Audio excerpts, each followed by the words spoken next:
Hi guys, welcome to the latest episode of winner videos. ഇന്നത്തെ episode Fahadh ഫാസിലിനെ കുറിച്ചാണ്. നിലവിൽ ഇന്ത്യയിലെ തന്നെ മികച്ച നടന്മാരിലൊരാളാണ് ഫഹദ് ഫാസിൽ. അദ്ദേഹത്തിൻ്റെ ഒരു ചിത്രം ഇറങ്ങുന്നത് മലയാളികളല്ലാത്ത പ്രേക്ഷകർ പോലും വെയിറ്റ് ചെയ്തിരിക്കുന്ന ഒരു കാലമാണിത്. OTT പ്ലാറ്റ്ഫോംസ് വന്നതിന് ശേഷം അതിൻ്റെ സാധ്യതകൾ വളരെ മികച്ച രീതിയിൽ പ്രയോജനപ്പെടുത്തിയ ഒരു നടനാണ് ഫഹദ് ഫാസിൽ. അദ്ദേഹത്തിൻ്റെതായിട്ട് പുറത്തിറങ്ങിയ Joji, Malik, see you soon തുടങ്ങിയ ചിത്രങ്ങൾ കേരളത്തിനകത്തും പുറത്തുമൊക്കെയുള്ള പ്രേക്ഷകർ ഇരുകൈയും നീട്ടി സ്വീകരിച്ചു. അത് പാൻ ഇന്ത്യൻ ലെവലിൽ പല പടങ്ങളും ചർച്ചയായിട്ടുണ്ട്. ഇപ്പോൾ ലേറ്റസ്റ്റായിട്ട് ഇറങ്ങിയ അല്ലു അർജുൻ്റെ പുഷ്പ എന്ന് പറയുന്ന ചിത്രത്തിൽ പ്രധാന വില്ലൻ വേഷം കൈകാര്യം ചെയ്യുന്നത് ഫഹദ് ഫാസിലാണ്. ഫസ്റ്റ് പാർട്ടിൽ അദ്ദേഹത്തിന് ലിമിറ്റഡ് ആയിട്ടുള്ള സ്ക്രീൻ സ്പേസേ ഉള്ളൂ എങ്കിൽ പോലും അദ്ദേഹത്തിൻ്റെ പെർഫോമൻസിനെ പറ്റി തെലുങ്ക് മീഡിയാസും അവിടുത്തെ പ്രേക്ഷകർക്കൊക്കെ വാഴ്ത്തുന്നത് ഒരു മലയാളി എന്നുള്ള രീതിയിൽ നമുക്കെല്ലാവർക്കും അഭിമാനവും സന്തോഷവും ഒക്കെ നൽകുന്ന സംഗതിയാണ്. ഫഹദ് ഫാസിലിൻ്റെ ഈ പാൻ ഇന്ത്യൻ റീച്ച് എന്ന് പറയുന്ന സംഗതി കേവലം സോഷ്യൽ മീഡിയയിലോ ഓൺലൈനിലോ അല്ലെങ്കിൽ അർബൻ ഹൈ ക്ലാസ് ഓഡിയൻസിൻ്റെ ഇടയിലോ മാത്രം ലിമിറ്റഡ് ആയിട്ടുള്ളൊരു സംഭവമല്ല. ഞാനൊരു ഇൻസിഡൻറ്റ് പറയാം. അനുരൂപ് എന്ന് പറയുന്ന ആന്ധ്രയിൽ വർക്ക് ചെയ്യുന്ന ഒരു സുഹൃത്തുണ്ട് എനിക്ക്. പുള്ളി കർണൂൽ എന്ന് പറയുന്ന സ്ഥലത്താണ് വർക്ക് ചെയ്യുന്നത്. അവിടെ തമിഴ് ചിത്രങ്ങൾ പോലും റിലീസാവാറില്ല. തെലുങ്ക് പടങ്ങളും ഹിന്ദി പടങ്ങളും മാത്രമാണ് റിലീസ്. ഇടയ്ക്ക് കന്നഡ പടങ്ങളും വരാറുണ്ട്.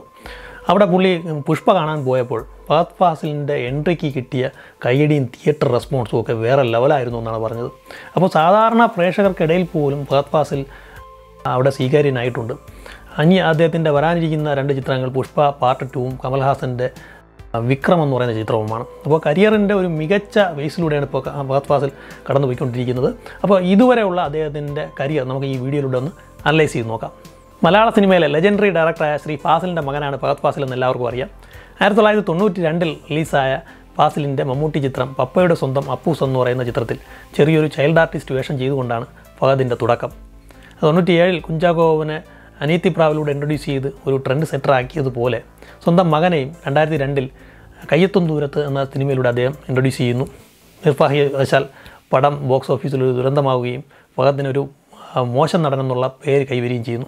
അപ്പോൾ ഈ പടത്തിൻ്റെ പരാജയത്തിന് ശേഷം ഫഹദ് അഭിനയമൊക്കെ മതിയാക്കി US ഉപരിപഠനത്തിന് പോകുന്നു. US MA ഫിലോസഫിയാണ് അദ്ദേഹം ചെയ്തത്. അപ്പോൾ ഫിലോസഫി പഠിച്ചുകൊണ്ടിരിക്കുന്നതിൻ്റെ ഇടയിൽ ഇർഫാൻ ഖാൻ്റെ യു ഹോത്താ തോ ക്യാ ഹോത്താ എന്ന് പറയുന്ന ചിത്രം കാണുകയും ഇർഫാൻ ഖാൻ്റെ ഫാനാവുകയും ചെയ്യുന്നു. അപ്പോൾ അദ്ദേഹത്തിന് വീണ്ടും അഭിനയിക്കണമെന്നുള്ള ആഗ്രഹം ഉണ്ടാകുകയും തിരിച്ച് നാട്ടിലേക്ക് വരികയും ചെയ്യുന്നു. നായകനായിട്ടൊന്നും അല്ലായിരുന്നു രണ്ടാം വരവ്. ചെറിയ വേഷങ്ങൾ ചെയ്തുകൊണ്ടായിരുന്നു തുടക്കം. Chappakurishu, 22 female Kottayam, diamond necklace എന്നീ ചിത്രങ്ങളാണ് അദ്ദേഹത്തിന് രണ്ടാം വരവിൽ ഒരു ബ്രേക്ക് കൊടുത്തത്. ചാപ്പാക്കുരിശിലെ പ്രകടനത്തിന് മികച്ച രണ്ടാമത്തെ നടനുള്ള സംസ്ഥാന അവാർഡും ലഭിക്കുകയുണ്ടായി. നായകനായിട്ട് മാത്രമല്ല തുടരൂ എന്നുള്ളൊരു വാശിയൊന്നും അദ്ദേഹത്തിനില്ലായിരുന്നു. മികച്ച സിനിമകളുടെ ഭാഗമാവുക, നല്ലൊരു നടനെന്ന പേരെടുക്കുക എന്നായിരുന്നു അദ്ദേഹത്തിൻ്റെ പോളിസി. അത് ഇപ്പോഴും അദ്ദേഹം അത് കീപ്പ് ചെയ്ത് മുന്നോട്ട് പോകുന്നുണ്ട്. 2013 ഫഹദ് ഫാസിലിൻ്റേതായി പുറത്തിറങ്ങിയത് 12 ചിത്രങ്ങളാണ്. അന്നയും റസൂലും, നോർത്ത് 24 കാതം, ആർട്ടിസ്റ്റ് പോലുള്ള മികച്ച ചിത്രങ്ങളും, ഇന്ത്യൻ പ്രണയകഥ പോലുള്ള സൂപ്പർ ഹിറ്റും, അതുപോലെ തന്നെ നെത്തോലി ചെറിയ മീനല്ല, ഒളിപ്പോര് പോലുള്ള മോശം ചിത്രങ്ങളും ഉണ്ടായിരുന്നു. ഒരു ആക്ടർ എന്ന നിലയിൽ വ്യക്തമായ ഇമ്പ്രൂവ്മെൻറ്റ് രേഖപ്പെടുത്തിയ വർഷം കൂടിയായിരുന്നു 2013. നോർത്ത് 24 കാലത്തിലെയും ആർട്ടിസ്റ്റിലെയും പ്രകടനത്തിന് ഫഹദ് ഫാസിലിന് മികച്ച നടനുള്ള സംസ്ഥാന അവാർഡും ലഭിക്കുകയുണ്ടായി. ഇന്നും നോർത്ത് 24 കാലത്തിലെ പെർഫോമൻസ് നിരൂപകർ വാഴ്ത്തുന്ന ഒരു പെർഫോമൻസാണ്. 2014 ഫഹദിൻ്റെ കരിയറിലെ തന്നെ ഏറ്റവും വലിയ വിജയങ്ങളിലൊന്നായ ബാംഗ്ലൂർ ഡേയ്സ് സംഭവിക്കുന്നു. മൾട്ടി സ്റ്റാർ ചിത്രമാണെങ്കിൽ കൂടിയും അദ്ദേഹത്തിൻ്റെ റോൾ ഇതിൽ ഭംഗിയായി ചെയ്യുകയുണ്ടായി. ഒരുപാട് പ്രേക്ഷക പ്രശംസ പിടിച്ചു പറ്റിയ ചിത്രം കൂടിയായിരുന്നു ബാംഗ്ലൂർ ഡേയ്സ്. ഇന്നും മലയാളികളല്ലാത്ത പ്രേക്ഷകർക്കിടയിൽ ബാംഗ്ലൂർ ഡേയ്സിനൊരു പ്രത്യേക സ്ഥാനമുണ്ട്. ദൃശ്യം ഓപ്പണാക്കിയ മലയാള സിനിമയുടെ ഓവർസീസ് മാർക്കറ്റ് പ്രോപ്പറായിട്ട് യൂട്ടിലൈസ് ചെയ്തതും അത് നിലനിർത്താൻ സഹായിച്ചതും ബാംഗ്ലൂർ ഡേയ്സ് ആണെന്ന് പറയാം. റെസ്റ്റ് ഓഫ് ഇന്ത്യ സർക്യൂട്ടിലും ഓവർസീസ് സർക്യൂട്ടിലുമൊക്കെ ബാംഗ്ലൂർ ഡേയ്സ് ഒരു ബെഞ്ച് മാർക്ക് തന്നെയായിരുന്നു. അതിനുശേഷം അമൽ നീരദിൻ്റെ ഇയോബിൻ്റെ പുസ്തകം എന്ന് പറയുന്ന പടം റിലീസാകുന്നു. അതെൻ്റെ ഒരു പേഴ്സണൽ ഫേവറേറ്റ് ആയിട്ടുള്ള ചിത്രമാണ്. അപ്പോൾ അതിന് മാസ് റോളുകളൊന്നും സ്യൂട്ടാകത്തില്ല എന്ന് വിമർശനം ഉയർന്ന അവസരത്തിലാണ് ഈ ഇയോബ് എന്ന് പറയുന്ന പടം സംഭവിക്കുന്നതും അദ്ദേഹത്തിൻ്റെ അതിലെ പ്രകടനം വളരെ ശ്രദ്ധിക്കപ്പെട്ട ഒന്നായിരുന്നു. ഇയോബിന് ശേഷം വരുന്ന ഫഹദിൻ്റെ 5 ചിത്രങ്ങൾ ബാക്ക് ടു ബാക്സ് ഫ്ലോപ്പ് ആകുന്നു. അത് പലതും അട്ടർ ഫ്ലോപ്സ്. അപ്പോൾ ഈ സമയത്ത് ഫഹദ് ഫീൽഡ് ഔട്ടായെന്നും ഫഹദിൻ്റെ കാലം കഴിഞ്ഞു എന്നൊക്കെ ഒരു വിഭാഗം പ്രേക്ഷകരും കുറച്ച് ഓൺലൈൻ മീഡിയാസും ഒക്കെ പറഞ്ഞിരുന്നു. ഫഹദിന് കാര്യമായിട്ട് വിരോധികളൊന്നും ഇല്ലെങ്കിൽ പോലും ഈ ന്യൂ ജനറേഷൻ ചിത്രങ്ങൾ ഇഷ്ടമല്ലാത്ത ഒരു വിഭാഗം പ്രേക്ഷകരുണ്ട്. അപ്പോൾ എല്ലാ കാലഘട്ടത്തിലും സിനിമ ചേഞ്ച് ആവും. അപ്പോൾ ആ ചേഞ്ച് അക്സെപ്റ്റ് ചെയ്യാൻ കഴിയാത്ത ഒരു വിഭാഗം പ്രേക്ഷകർ എല്ലാ കാലഘട്ടവും ഉണ്ടാവും. അതുപോലെ തന്നെ ഈ ചേഞ്ച് വരുമ്പോഴത്തേക്കും പുതിയ പടങ്ങളെ പൊക്കി പിടിച്ചുകൊണ്ട് പഴയ സിനിമകളും പഴയ കാലഘട്ടത്തിലെ സംവിധായകരെയൊക്കെ വിമർശിക്കുന്ന ആൾക്കാരുമുണ്ട്. അപ്പോൾ എൻ്റെ അഭിപ്രായത്തിൽ എല്ലാ കാലഘട്ടത്തിലും നല്ല സിനിമകളും മോശം സിനിമകളും ഒക്കെ ഉണ്ടാകാറുണ്ട്. അപ്പോൾ ചേഞ്ചിനെ നമ്മൾ അക്സെപ്റ്റ് ചെയ്യുക, എല്ലാ തരം പടങ്ങളും നമുക്ക് വേണം. മസാല ചിത്രങ്ങളായാലും ശരി തന്നെ, ഈ പറയുന്ന പ്രകൃതി പടങ്ങളായാലും ശരി തന്നെ, എല്ലാത്തിലും നല്ലതും ചീത്തയൊക്കെ കാണും. നമ്മളത് നല്ലത് മാത്രം സ്വീകരിക്കുക, മോശത്തിനെ ട്രോൾ ചെയ്യുകയോ അത് വ്യക്തിപരമായിട്ടുള്ള കാര്യങ്ങൾ, അതെന്തോ ആയിക്കോട്ടെ. അപ്പോൾ അങ്ങനെ ഫഹദിൻ്റെ കാലം കഴിഞ്ഞു എന്നൊക്കെ ഉള്ള രീതിയിൽ വാർത്തകളൊക്കെ വരുന്നു. 2016 ഫഹദിന് 2 റിലീസുകൾ മാത്രമേ ഉണ്ടായിരുന്നുള്ളൂ. ആദ്യത്തെ റിലീസ് മൺസൂൺ മാങ്കോസ്, അത് ഫ്ലോപ്പായി. രണ്ടാമത് മഹേഷിൻ്റെ പ്രതികാരം റിലീസാവുന്നു, അത് സൂപ്പർ ഹിറ്റാവുന്നു. അത് സൂപ്പർ ഹിറ്റ് ആവുക മാത്രമല്ല, ക്രിട്ടിക്സിൻ്റെയും പ്രേക്ഷകരുടെയൊക്കെ ഇഷ്ടചിത്രമായി മാറുന്നു. അതിലെ കോമഡികളെല്ലാം തന്നെ വളരെ മികച്ചതായിരുന്നു. അതിൽ പ്രത്യേകിച്ച് ഫഹദിൻ്റെ അഭിനയശൈലി വളരെയധികം പ്രശംസിക്കപ്പെട്ടു, അതുപോലെ തന്നെ ശ്രദ്ധിക്കപ്പെടുകയും ചെയ്തു. 2017 ഫഹദിൻ്റെ കരിയറിലെ തന്നെ മികച്ചൊരു വർഷമായിരുന്നു. തൊണ്ടി മുതലും ദൃക്സാക്ഷി എന്ന് പറയുന്ന ചിത്രത്തിലെ അദ്ദേഹത്തിൻ്റെ പ്രകടനം, ഒരു കള്ളനായിട്ടുള്ള പ്രകടനം വളരെ മികച്ചതായിരുന്നു. അദ്ദേഹത്തിൻ്റെ കരിയർ ബെസ്റ്റ് പെർഫോമൻസ് എന്ന് വേണമെങ്കിൽ തന്നെ പറയാം. അതിനെ കള്ളനായിട്ട് അദ്ദേഹം സത്യം പറഞ്ഞു കഴിഞ്ഞാൽ ജീവിക്കുകയായിരുന്നു. ഒരു സ്വാഭാവികതയ്ക്കൊക്കെ ഒരു പരിധിയില്ലേടെ എന്ന് നമുക്ക് തോന്നിപ്പോകും. അത്ര റിയലിസ്റ്റിക് പെർഫോമൻസ് ആയിരുന്നു. അതിലെ ചിത്രത്തിലെ പ്രകടനത്തിന് അദ്ദേഹത്തിന് മികച്ച സ്വഭാവ നടനുള്ള നാഷണൽ അവാർഡും ലഭിക്കുകയുണ്ടായി. അതിനുശേഷം ടേക്ക് ഓഫ് എന്ന് പറയുന്ന മഹേഷ് നാരായണൻ്റെ പടം വരുന്നു. അതും വളരെ ലിമിറ്റഡ് ബഡ്ജറ്റിൽ വളരെ വലിയൊരു തീമാണ് പറഞ്ഞിരിക്കുന്നത്. വളരെ വെൽ മെയ്ഡ് ഫിലിമാണ്. ആ പടവും ഫഹദിന് പേര് നേടി കൊടുക്കുകയുണ്ടായി. ഇതേ വർഷം തന്നെയാണ് ഫഹദിൻ്റെ തമിഴിലേക്കുള്ള അരങ്ങേറ്റം. വേലക്കാരൻ എന്ന് പറയുന്ന ശിവകാർത്തികൻ ചിത്രത്തിൽ ഒരു വില്ലൻ റോളാണ് അദ്ദേഹം അവതരിപ്പിച്ചത്. പടം വലിയ ഹിറ്റൊന്നും ആയില്ലെങ്കിൽ കൂടിയും ഫഹദിൻ്റെ പ്രകടനം ശ്രദ്ധിക്കപ്പെട്ടു. ഫഹദ് ഒരു താരമെന്നുള്ള നിലയിൽ നേട്ടമുണ്ടാക്കിയ വർഷമായിരുന്നു 2018. 2 ബ്ലോക്ക് ബസ്റ്റേഴ്സാണ് അദ്ദേഹം ഡെലിവർ ചെയ്തത്, ഞാൻ പ്രകാശനും വരുത്തനും. ഇതിൽ ഞാൻ പ്രകാശൻ കരിയറിലെ തന്നെ ആദ്യ 50 കോടി ക്ലബ്ബ് ചിത്രമായിട്ട് മാറി. അതുപോലെ കാർബൺ എന്ന് പറയുന്ന ചിത്രത്തിലെ പ്രകടനവും ശ്രദ്ധിക്കപ്പെട്ടു. 2019 കുമ്പളങ്ങി നൈറ്റ്സ് റിലീസാകുന്നു. അധികം സ്റ്റാർ വാല്യൂ ഒന്നും ഇല്ലാത്ത സൗബിൻ ഷാഹിറും ഷെൻ നിഗമും ഒക്കെ പ്രധാന വേഷങ്ങളിൽ വന്ന ചിത്രത്തിൽ മലയാളത്തിലെ ടോപ്പ് ലീഗ് സ്റ്റാർ ആയ ഫഹദ് ഫാസിൽ വില്ലൻ വേഷം ചെയ്യുന്നു. അപ്പോൾ ഒരു നല്ല വേഷത്തിന് വേണ്ടിയിട്ട് സ്റ്റാർ വാല്യൂയോ ഇമേജോ ഒന്നും നോക്കാതെ അത്തരം ഒരു വേഷം സ്വീകരിച്ചതിൽ അദ്ദേഹം കൈയടി അർഹിക്കുന്നു. ചിത്രത്തിലെ സൈക്കോ ഷമ്മി എന്ന് പറയുന്ന ക്യാരക്ടർ മികച്ച പെർഫോമൻസ് ആയിരുന്നു. അതുപോലെ മാത്രമല്ല മലയാളികളല്ലാത്ത പ്രേക്ഷകർക്കിടയിൽ വളരെ റീച്ചുണ്ടാക്കിയ ചിത്രം കൂടിയായിരുന്നു കുമ്പളങ്ങി നൈറ്റ്സ്. അതിനുശേഷം അദ്ദേഹത്തിൻ്റെ കരിയറിലെ തന്നെ ഏറ്റവും വലിയ ഹൈപ്പ് ചിത്രം ട്രാൻസ് വരുന്നു 2020. അൻവർ റഷീദ് വളരെ കാലത്തിന് ശേഷം സംവിധാനം ചെയ്യുന്ന ചിത്രം, അതുപോലെ അമൽ നീരദിൻ്റെ സാന്നിധ്യം എല്ലാം കൊണ്ട് തന്നെ ചിത്രത്തിന് നല്ല ഹൈപ്പ് ഉണ്ടായിരുന്നു. പടം ഓപ്പണിംഗ് ഡേ 3 കോടിക്ക് മുകളിൽ ഗ്രോസ് വരികയുണ്ടായി. പക്ഷേ പടം ബോക്സ് ഓഫീസിൽ പരാജയമായി പോയി. ഫസ്റ്റ് ഹാഫൊക്കെ വളരെ മികച്ചതായിരുന്നു എങ്കിൽ പോലും സെക്കൻഡ് ഹാഫിലെ തിരക്കഥയിലെ പാളിച്ചകൾ കൊണ്ട് പടം ബോക്സ് ഓഫീസിൽ വീണുപോയി. എങ്കിലും ഫഹദ് ഫാസിലിൻ്റെ കരിയറിലെ മികച്ച പ്രകടനങ്ങളിൽ ഒന്ന് തന്നെയായിരുന്നു അതിലെ മോട്ടിവേഷണൽ സ്പീക്കർ എന്നായിട്ടുള്ള വിജു പ്രസാദ്. അതിനുശേഷം ഫഹദ് ഫാസിലിൻ്റെ ചിത്രങ്ങളൊന്നും തിയേറ്ററിൽ വന്നിട്ടില്ല. പിന്നെ ബാക്കി വന്ന റിലീസുകളെല്ലാം തന്നെ OTT റിലീസുകളായിരുന്നു. അങ്ങനെ നമുക്ക് ഓരോ വർഷം എടുത്ത് നോക്കിക്കഴിഞ്ഞ് കഴിഞ്ഞാൽ ഒരു നടനെന്നുള്ള നിലയിൽ, അതുപോലെ തന്നെ ഒരു താരമെന്ന നിലയിലും വ്യക്തമായിട്ടുള്ള ഗ്രോത്ത് നമുക്ക് ഫഹദ് ഫാസിലിൻ്റെ കരിയറിൽ കാണാൻ കഴിയും. ഫഹദ് ഫാസിലിൻ്റെ മൊത്തം കരിയർ എടുത്ത് നോക്കുകയാണെങ്കിൽ ഒരു മോശം നടനെന്നുള്ള രീതിയിൽ മുദ്രകുത്തപ്പെട്ട് സിനിമ തന്നെ ഉപേക്ഷിച്ച് പോയിടത്ത് നിന്നും ഇന്ത്യയിലെ തന്നെ മികച്ച നടന്മാരിൽ ഒരാളെന്ന നിലയിലേക്കുള്ള വളർച്ച, അതോടൊപ്പം ദേശീയ സംസ്ഥാന പുരസ്കാരങ്ങൾ ഉൾപ്പെടെയുള്ള നേട്ടം, കമലഹാസനെ പോലുള്ള ലെജൻഡറി ആക്ടേഴ്സ് എൻ്റെ കയ്യിൽ നിന്നും പ്രശംസ. കമലഹാസനെ ഒക്കെ എക്സൈറ്റ് ചെയ്യിപ്പിക്കുന്ന ഒരു നടനാണ് ഫഹദ് ഫാസിൽ എന്ന് പറയുന്നത് തന്നെ അദ്ദേഹം ഒരു നടനെന്നുള്ള രീതിയിൽ എത്രത്തോളം വളർച്ച കൈവരിച്ചിട്ടുണ്ടെന്ന് നമുക്ക് മനസ്സിലാക്കാൻ സാധിക്കും. ഒരു താരം എന്നുള്ള നിലയിൽ ഒരിക്കലും വളരാൻ ഫഹദ് ഫാസിൽ ശ്രമിച്ചിട്ടില്ല. അത് അവസാനം അദ്ദേഹത്തിൻ്റെ ഇറങ്ങിയ ചിത്രങ്ങളും ഒക്കെ സ്ക്രിപ്റ്റ് സെലക്ഷനൊക്കെ നോക്കുമ്പോൾ തന്നെ നമുക്ക് മനസ്സിലാവും.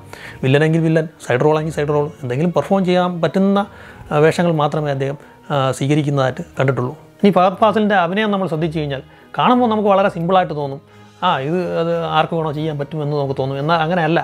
വളരെ സൂക്ഷ്മമായിട്ടുള്ള ഭാവങ്ങളും ചലനങ്ങളും ഒന്നും വിട്ടുപോകാതെ വളരെ കോൺഫിഡൻ്റായിട്ട് ആ കഥാപാത്രത്തിനനുസരിച്ച് ബ്ലണ്ടാക്കി നല്ല ഒഴുക്കുള്ള ഒരു പ്രസൻറ്റേഷനാണ് അദ്ദേഹത്തിൻ്റേത്. കാണുന്ന പ്രേക്ഷകരിന് അല്പം പോലും കൃത്രിമത്വം ഫീൽ ചെയ്യത്തില്ല. ഈ ലെവലിലേക്ക് അദ്ദേഹത്തെ എത്താൻ സഹായിച്ചത് അദ്ദേഹത്തിൻ്റെ നിരീക്ഷണപാഠവും അറിവും ഹാർഡ് വർക്കിങ്ങും ഒക്കെ തന്നെയാണ്. ഫഹദ് ഒരു സേഫ് സോൺ ആക്ടറാണ്. അദ്ദേഹത്തിൻ്റെ ആക്ടിങ് സ്റ്റൈലിൽ ആവർത്തന വ്യവസ്ഥത ഉണ്ടാകുന്നു. അദ്ദേഹത്തിൻ്റെ പൊട്ടൻഷ്യലിൻ്റെ മാക്സിമം എത്തിക്കഴിഞ്ഞു, അല്ലെങ്കിൽ ഒരു സാച്ചുറേഷൻ പോയിൻ്റ് എത്തിക്കഴിഞ്ഞു. അതുപോലെ മാത്രമല്ല അദ്ദേഹം ഒരു പ്രത്യേക വിഭാഗം ഡയറക്ടേഴ്സോടും ക്രൂവിനോടും മാത്രമാണ് വർക്ക് ചെയ്യാൻ താല്പര്യപ്പെടുന്നത് എന്നൊക്കെയുള്ള നിരവധി വിമർശനങ്ങൾ ഫഹദിനെതിരെ ഇപ്പോൾ ഉയരുന്നുണ്ട്. എനിക്ക് തോന്നുന്നത് അവസാനം അദ്ദേഹം ചെയ്ത കുറച്ച് ക്യാരക്ടേഴ്സ്, ജോജി, ഷമ്മി, വിജു പ്രസാദ് പോലുള്ള ക്യാരക്ടേഴ്സ് എല്ലാം ഒരു സൈക്കോ അല്ലെങ്കിൽ മെൻ്റലി സ്റ്റേബിൾ അല്ലെന്ന് തോന്നിക്കുന്ന ടൈപ്പ് ക്യാരക്ടേഴ്സായിരുന്നു. അപ്പോൾ അതുകൊണ്ട് ഉണ്ടായ ഒരു വിഷയമാണിത്.